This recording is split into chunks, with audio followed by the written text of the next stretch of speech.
كل بقى arrimaha garsoorka laba farqadood buu xambaarsan yahay qodobkan toddobaad ee garsoorku qodobka koobaad wuxuu farqada koobaad waxay leedahay fulinta go'aamadii hore loo gaadhay farqada labaadna waxay sheegaysaa helitaanka goobo lagu xidho daayirta dambiyada gasha labada farqadood buu xambaarsan yahay dastuurkeena jamhuuriyadda Soomaaliland qodobkiisa toddobiyo sagaashanaad wuxuu tilmaamayaa oo ka hadlayaa waa garsoorka waaxda garsoorku ka hadlayaa wuxuu sheegayaa farqada koowaad waxa qarankan yeelanaya waax garsoor oo hawsheedu tahay u garnaqa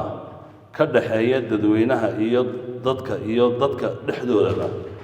markay sidaa tahay awood gaarana uu siiyay dastuurkeena jamhuuriyadda Soomaaliland dacwado fara badan baa ka dhaca garsooradu ay maxkamadu soo saaraan dacwadaha faraha badanna had iyo jeer markii go'aanka laga gaadho ee processka loogu talagalay ay maraan saddex maxkamadood oo kala dambeeya ay maraan haddana waliba dibigaysu ku sameeyo waxa la waayaa fulintii lagu fulin lahaa marka maadaama dastuurkeena jamhuuriyadda Soomaaliland madax baneeyay garsoorka go'aamada ay soo saarayaanna ay u madax banaan yihiin go'aamada ay gaadhaana ay u baahan yihiin fulin waxaan soo jeedinayaa in fulinta xukuumaddu ay fuliso oo ay ku dhaqaaqdaan soo jeedinayaa qodobka inoogu qoran innagana ajandaheena ee qodobka garsoorka uu xambaarsan yahay waxaan leeyahay hal la fuliyo go'aamada maxkamadaha garsoorka ka soo baxa oo fulin ha loo helo inta haddii aan taa kaga gudbo farqada labaad waxay sheegaysaa waa helitaanka goobo lagu xidho daayirta waxa weeyaan meelaha xabsiyada carruurta yaryar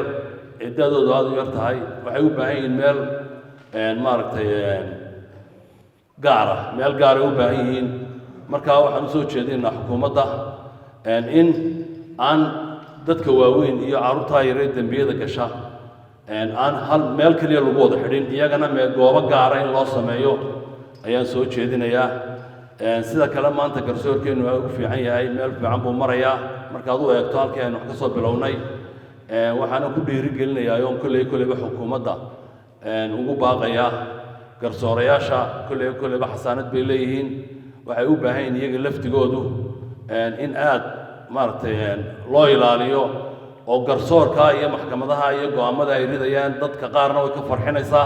qaarna way cadhogelinaysaa marka waxaan soo jeedinayaa in garsoorayaasha hoos loo eego aadna loo ilaaliyo